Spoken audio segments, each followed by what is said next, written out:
I would like to specify something before starting this video. I actually adore this game. It's my favorite Behemoth game. My buddy Richard and I just finished 100%ing Pit People, which has taken us since December of 2017. But as we were playing it, we definitely noticed and felt how underloved and appreciated this game was in comparison to other Behemoth games, such as Castle Crashers and Battle Block Theater, which to me begs the question, why did Pit People flop?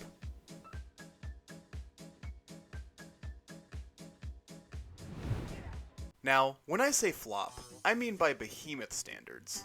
Castle Crashers made an estimated $21 million in revenue, Battle Block Theater made an estimated $15 million in revenue, and Pit People made, drumroll please, an estimated $2.6 million. Can you see now? It's kind of obvious why I could call it a flop. But now, you may be thinking the same thing I was. Well, Christian, it's a turn-based strategy game. That genre isn't the kind of genre that everyone can get into.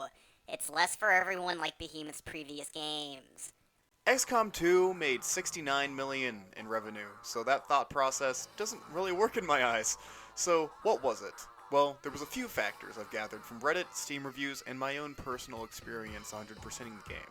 So, let's start off with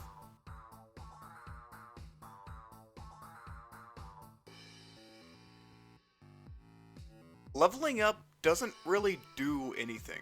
I mean, that just isn't good.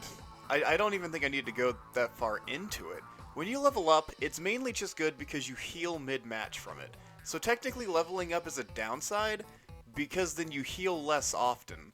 I got a character at a level 99, and the difference that it made was they got 1 extra heart of health after maxing out a character. I love this game, but that's just, it's not good.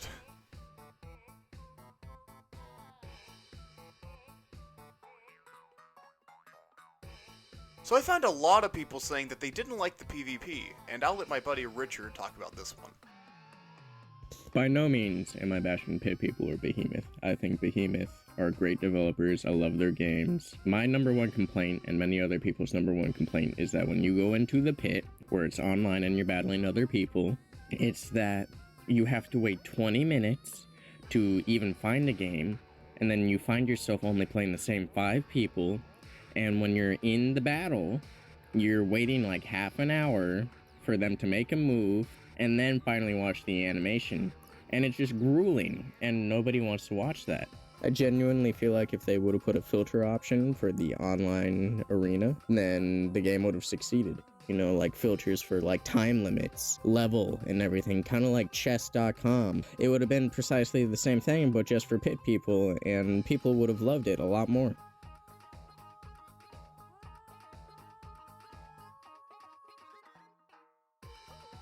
So this one to me, I personally really agree with. A large part of Pit People for me was the excitement of finding a bunch of new goofy and random units. But while there are 18 units in Pit People, which sounds like a lot, it is a very long game. And after like a day or two of playing Pit People, you lose the magic of finding new creatures and whatnot, which is something that Pit People captured really well.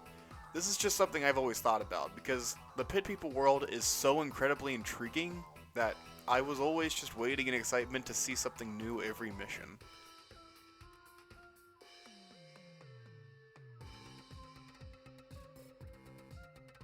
So this one is the biggest downside. The aim for Pit People was to make a simple turn-based strategy game that anyone could play, but this turned out to be its downfall. A lot of people end up getting bored of the gameplay because they felt like it was getting repetitive, and I will admit, at times the gameplay could get pretty repetitive, even as someone who loves the game. But I want to turn this conversation around to something else for a moment. Behemoth still did a great job for a team who had never made a turn-based strategy game before, and that's something I think we need to appreciate from Behemoth. They never make the same game twice, and they always dip their toes into a new genre and still do great in it. So even though Pit People has kinda died off in current day compared to their other games, there's still at least a group of people, including me, who love it dearly and consider it one of the best games I have ever played.